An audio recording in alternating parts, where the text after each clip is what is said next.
નમસ્કાર દર્શક મિત્રો, હું છું હેતલ જેઠવા. સ્વાગત છે તમારું જનાદેશ ન્યૂઝના આ ખાસ શો શખ્સિયતમાં.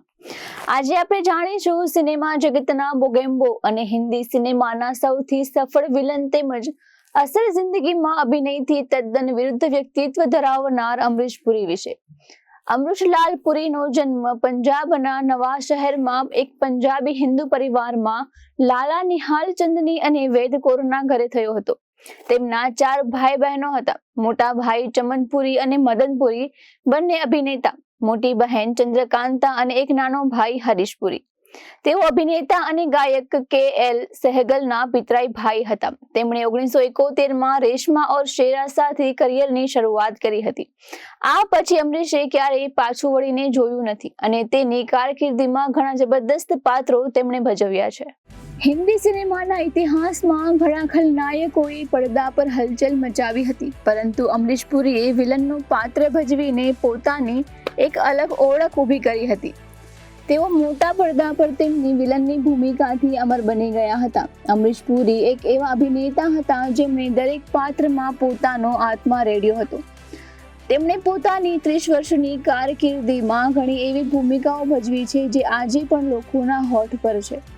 મિસ્ટર ઇન્ડિયાના બોગેમ્બો હોય કે કોયલાના કે પછી દામિનીમાં ભજવેલું પાત્ર, પડદા પર અમરીશ પુરીએ એ પાત્રોને એટલી ખાતરીપૂર્વક ભજવી હતી કે લોકોની નજરમાં તેમની ઇમેજ ખરાબ વ્યક્તિની બની ગઈ હતી. પરંતુ વાસ્તવિક જીવનમાં અમરીશ પુરી ખૂબ જ શાનદાર અને ખુશખુશાલ વ્યક્તિ હતા. આજે પણ તેમના ચાહકો તેમને યાદ કરી રહ્યા છે. અમરીશ પુરી એક ભારતીય અભિનેતા હતા જે ભારતીય સિનેમા અને થિયેટરમાં સૌથી નોંધપાત્ર અને મહત્વપૂર્ણ વ્યક્તિઓમાંના એક હતા. તેમણે 450થી વધુ ફિલ્મોમાં અભિનય કર્યો છે અને પોતાને ભારતીય સિનેમાના સૌથી લોકપ્રિય અને પ્રતિષ્ઠિત અભિનેતાઓમાંના એક તરીકે પ્રસ્થાપિત કર્યા છે. અમરીશ પુરી વિવિધ ફિલ્મોની શૈલીમાં વિવિધ ભૂમિકાઓમાં યાદ કરવામાં આવે છે.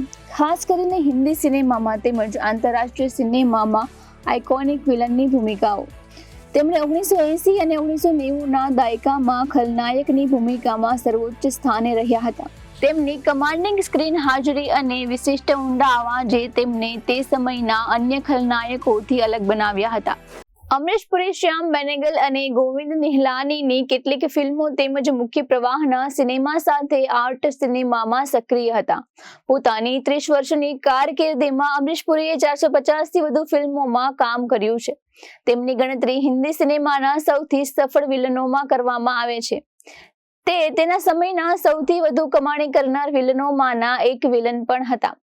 પરંતુ વાસ્તવિક જીવનમાં અમરીશ પુરી એક મસ્તીખોર અને પ્રેમાળ વ્યક્તિ હતા. જેઓ તેમને નજીકથી ઓળખે છે તેઓ તેમને ખૂબ જ દયાળુ વ્યક્તિ તરીકે વર્ણવે છે. અમરીશ પુરી 1967થી લઈને 2005ની વચ્ચે 450થી વધુ ફિલ્મોમાં દેખાયા હતા, જેમાંથી મોટા ભાગની ફિલ્મો વ્યાવસાયિક રીતે સફળ રહી હતી. તે બોલિવૂડના સૌથી સફળ ખલનાયકોમાંના એક ખલનાયક હતા. છતાં પણ તેમના શરૂઆતના વર્ષો અવિરત સંઘર્ષપૂર્ણ હતા. તેમણે લગભગ 50 વર્ષની ઉંમરે જ એક ફિલ્મમાં મુખ્ય વિલન તરીકેની ભૂમિકા ભજવવાનું શરૂ કર્યું હતું.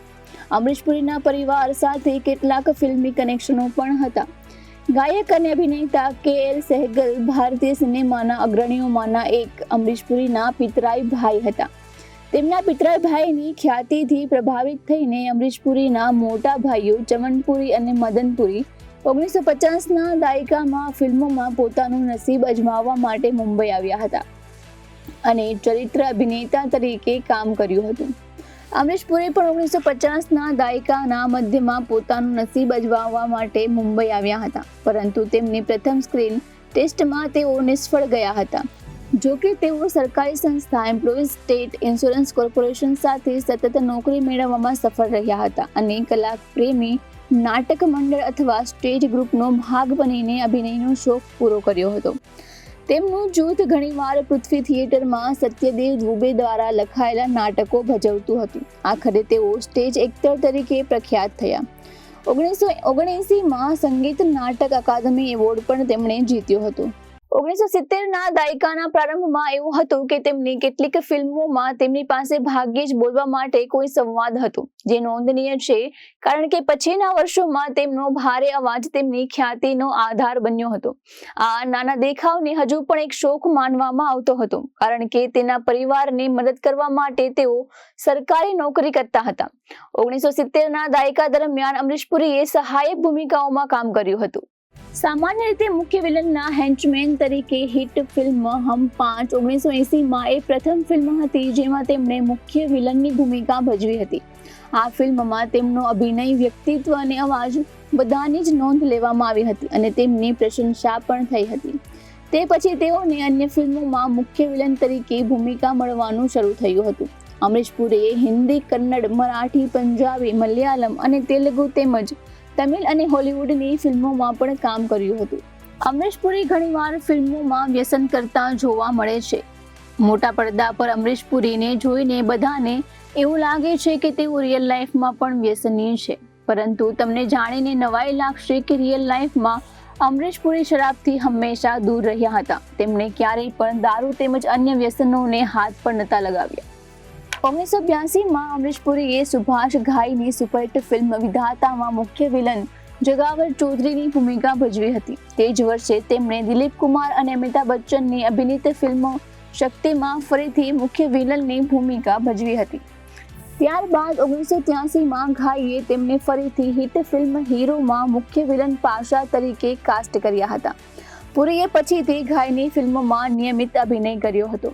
તેઓ સ્ટીવન સ્પીલબર્ગ અને જ્યોર્જ લુકાસના Indiana Jones and the Temple of Doom 1984માં, મોલારામ અને દક્ષિણ આફ્રિકામાં ગાંધીના મુસ્લિમ એમ્પ્લોયર અને માર્ગદર્શક રિચાર્ડ એટનબરોની ગાંધી 1982માં મુખ્ય પ્રતિસ્પર્ધી તરીકે ભૂમિકાઓમાં આંતરરાષ્ટ્રીય પ્રેક્ષકોમાં સૌથી વધુ જાણીતા બન્યા હતા.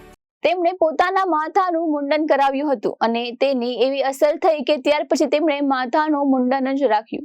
તેમની ટાલને કારણે તેમને પછીથી કેટલીક ફિલ્મોમાં વિલન તરીકે અલગ દેખાવ સાથે પ્રયોગ કરવાની મંજૂરી મળી અને બહુ ઓછા લોકો જાણે છે કે અમરીશ પુરીએ ત્યાર પછી ક્યારેય કોઈ ફિલ્મોમાં વિગ પહેરી ન હતી. પુરી અને સ્પીલબર્ગ વચ્ચેનો સારો સંબંધ હતો. તેમના તાલમેલ અને સ્પીલબર્ગની વારંવાર ઇન્ટરવ્યુમાં કહેતા હતા કે અમરીશ પુરી મારો પ્રિય ખલનાયક છે. દુનિયાએ અત્યાર સુધી તેમને શ્રેષ્ઠ વિલન છે અને રહેશે. તેમણે મુખ્યત્વે હિન્દી ભાષામાં કામ કર્યું હતું, પરંતુ તેઓ પંજાબી, તેલુગુ, કન્નડ, તમિલ, મલયાલમ અને મરાઠી ભાષાની ફિલ્મોમાં પણ દેખાયા હતા. અમરીશ પુરીએ વિધાતા 1982, શક્તિ 1982, હીરો 1983, મેરી જંગ 1985, નગીના 1986, મિસ્ટર ઇન્ડિયા 1987, શહેનશાહ 1988, રામ લખન 1989 જેવી ફિલ્મોમાં પણ કામ કર્યું હતું. ત્રિદેવ, ઘાયલ, સોદાગર, થલાપતિ, તહેલકા, દામિની, કરણ અર્જુન, કાલા પાની, જીત, કોયલા, બાદશાહ, ગદ્દર એક પ્રેમ કથા અને નાયક ધ રિયલ હીરો 2001માં વિલન તરીકેની તેમની કેટલીક યાદગાર ભૂમિકાઓ છે. શેખર કપૂરની મિસ્ટર ઇન્ડિયા 1987માં મુખ્ય વિલન બોગેમ્બો તરીકે અમરીશ પુરીનો અભિનય ભારતીય સિનેમામાં અત્યાર સુધીનું સૌથી મહાન ખલનાયક તરીકેની ભૂમિકા ગણવામાં આવે છે. એવું નોંધવામાં આવ્યું છે કે આ ફિલ્મમાં તેમને 10 મિલિયનનું વેતન મળ્યું હતું, જે અત્યાર સુધીનો સૌથી વધુ વેતન મેળવનાર ભારતીય વિલન અભિનેતા છે. ચાચી 420માં તેમણે કોમિક ભૂમિકા ભજવી હતી, જેમાં તેમણે કમલ હસનની સાથે અભિનય કર્યો હતો. તેને વિવેચકો દ્વારા સારો પ્રતિસાદ મળ્યો હતો. અમરીશ પુરી એ પ્રબળ અભિનેતા હતા જેમણે સકારાત્મક સહાયક ભૂમિકાઓ ભજવી છે, જેમાં તેમણે શ્રેષ્ઠ સહાયક અભિનેતા માટે 3 વખત ફિલ્મફેર એવોર્ડ મળ્યો હતો, જેમ કે ફૂલ ઓર કાંટે, ગર્દિશ, દિલવાલે દુલ્હનિયા લે જાએંગે, ઘટક, દિલ જલે, પરદેસ, વિરાસત, ચાઇના ગેટ તેમની કેટલીક નોંધપાત્ર હકારાત્મક ભૂમિકાઓ છે. બાદલ, મુझे कुछ कहना है, मुझसे शादी करोगी અને હુલચુલ. પશ્ચિમી પ્રેક્ષકો માટે તે સ્ટીવન સ્પીલબર્ગ અને જ્યોર્જ લુકાસ હોલિવૂડ ફિલ્મ ઇન્ડિયાના Jones the Temple of doom માં મૌલાના રામ તરીકે અને રિચાર્ડ એટનબરોની ગાંધી 1982માં ખાન તરીકે જાણીતા હતા. આટલા વર્ષોથી ઇન્ડસ્ટ્રીમાં સક્રિય હોવા છતાં અમરીશ પુરીનું નામ ક્યારેય પણ કોઈ પણ વિવાદો સાથે જોડાયું ન હતું. અમરીશ પુરી ભલે ફિલ્મોમાં ખતરનાક ખલનાયકનો રોલ કર્યો હોય, પરંતુ વાસ્તવિક જીવનમાં તેઓ ખૂબ જ સરળ વ્યક્તિ હતા. તેમનું નામ ક્યારેય પણ કોઈ અભિનેત્રી સાથે જોડાયું ન હતું. ફિલ્મોમાં કામ કરતા પહેલા અમરીશ પુરી બેંકમાં કામ કરતા હતા, જ્યાં તેમની મુલાકાત ઉર્મિલા દિવેકર સાથે થઈ હતી. આ પછી તેઓ ધીમે ધીમે પ્રેમમાં પડ્યા, પરંતુ ઉર્મિલા દક્ષિણ પરિવાર સાથે સંબંધ ધરાવે છે, જ્યારે અમરીશ પુરી પંજાબી પરિવાર સાથે સંબંધ ધરાવે છે. તેથી બંનેના પરિવાર તેમના લગ્ન માટે તૈયાર ન હતા. જો કે બાદમાં તેમના પરિવારજનો રાજી થયા અને બંનેએ લગ્ન કરી લીધા. આટલી લાંબી કારકિર્દી છતાં અમરીશ પુરી ક્યારેય પણ કોઈ પણ કોન્ટ્રોવર્સીમાં ફસાયા ન હતા. અમરીશ પુરીએ 1980 અને 1990ના દાયકામાં ખલનાયકની ભૂમિકામાં ટોચનું સ્થાન મેળવ્યું હતું. તેમની પ્રભાવશાળી સ્ક્રીનની હાજરી અને બેરીટોન અવાજે તેમને તે સમયના અન્ય ખલનાયકોથી અલગ પાડ્યા હતા.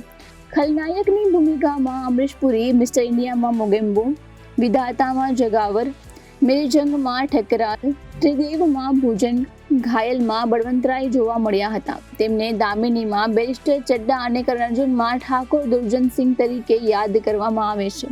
ચાચી 420માં તેમની કોમિક ભૂમિકા, જે તેમની કમલ હસન સાથે ભજવી હતી, તેની ખૂબ જ પ્રશંસા પણ કરવામાં આવી હતી.